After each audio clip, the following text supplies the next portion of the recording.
నమస్తే మేడం. ఏంటి మేడం, ప్రస్తుతం కూటమి ప్రభుత్వం అధికారంలోకి వచ్చి సుమారుగా 7 ఏళ్ల కాలం అయితే పూర్తయింది కదా, ఈ ప్రభుత్వం గురించి ఏం చెప్తారు, ఎలా కొనసాగుతుందంటే? ఏం లేదు, ఎమ్మెల్యేలు అంతా కక్షపూరిత రాజకీయం చేస్తున్నారు. ఏం లేదు, మాది కావలి నియోజకవర్గం నుంచి వచ్చాం.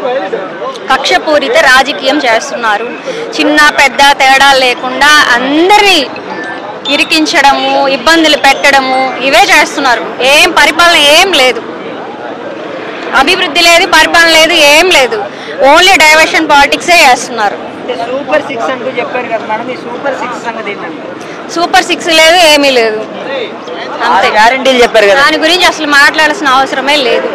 ఒక్కరికి కూడా అందలేదు. ఒకరికి వస్తే ఇంకొకరికి లేదు. ఒకరికి వస్తే గొప్ప.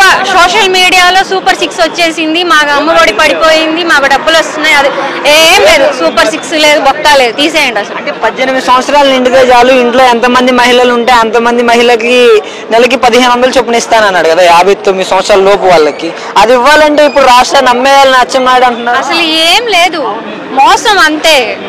మోసం, ఉట్టి మోసం చేసి ప్రజలని, మహిళల్ని అందరినీ మోసం చేసి పథకాలు అవి ఇవి అభివృద్ధి చేస్తాము, చంద్రబాబు నాయుడు రావాలి, అది ఇదని చెప్పారు. కూటమి అని చెప్పారు. పవన్ కళ్యాణ్ లేడీస్కి ఎక్కడ అన్యాయం జరుగుతున్నా ఆయన అసలు ఎక్కడ కూడా స్పందించడు.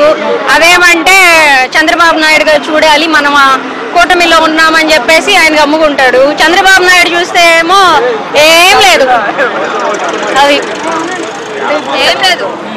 మరి ఆయన ఇప్పుడు విద్యాశాఖ మంత్రిగా ఉన్నారు కదా, అసలుకి విద్యాశాఖ మంత్రిగా ఉంది కదా, విద్యాశాఖ అసలుకి లోకేష్ గారు ఏ విధంగా కొనసాగిస్తున్నారు ఆయన వచ్చిన తర్వాత? అసలు చెప్పడమే వేస్ట్ అండి, వేస్ట్. అసలు వాళ్ళ గురించి చెప్పడమే వేస్ట్. నెక్స్ట్ వచ్చేది జగన్ అన్నే. ఎవరు ఎన్ని చెప్పినా ఎన్ని చేసామని సోషల్ మీడియాలో షో చేసినా నెక్స్ట్ వచ్చేది మాత్రం జగన్ అన్నే. అంటే కాదండి, ఇప్పుడు వీళ్ళు రెడ్ బుక్ చూసి భయపడుతున్నారు, వైసీపీ కాడర్ అంతా అనేసి చెప్తున్నారు కదా. రెడ్ బుక్ కి ఇక్కడ ఎవరు భయపడట్లా. రెడ్ బుక్ కక్షలు చేస్తున్నారు, మేమందరం ఎదుర్కొంటున్నాము. ఇది రెడ్ బుక్ రాజ్యాంగం అని వాళ్ళు అనుకుంటున్నారు. ఇది రెడ్ బుక్ రాజ్యాంగం అయితే కాదు. ఓన్లీ వాళ్ళు కక్షపూరిత రాజకీయమే చేస్తున్నారు, అంతే. స్టేట్ మొత్తం అంతే, అట్లాగే ఉంది. ఓన్లీ కక్షపూరిత రాజకీయమే ఇది. వాళ్ళు పెట్టుకున్నారు రెడ్ బుక్ రాజ్యాంగం అని. రెడ్ బుక్ రాజ్యాంగం ఎవరి మీద చూపించాలి? ఏంది ఇది అసలు? రెడ్ బుక్ రాజ్యాంగం అంటే చిన్న చిన్న ఉద్యోగాలు చేసుకునే వాళ్ళు, ఆడవాళ్ళు, మహిళల మీద అయ్యే రాజకీయమా? ఇదే రెడ్ బుక్ రాజ్యాంగం అంటే? ఏం లేదు, ఊరికే రెడ్ బుక్ రాజ్యాంగం అని కావాలని.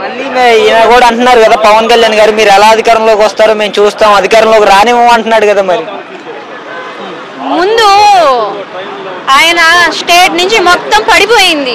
ముందు స్టేట్ మొత్తం పడిపోయింది. జనసేన పార్టీని చూసుకోమని చెప్పండి. ముందు జనసేన పార్టీ వాళ్ళకి దిక్కు లేదు, నాయకులకి కానీ, ఇన్ఛార్జీలకు కానీ, కార్యకర్తలకు కానీ వాళ్ళని ఆదుకునే దిక్కు లేదు. కూటమి అని చెప్పి బలి చేసేసాడు.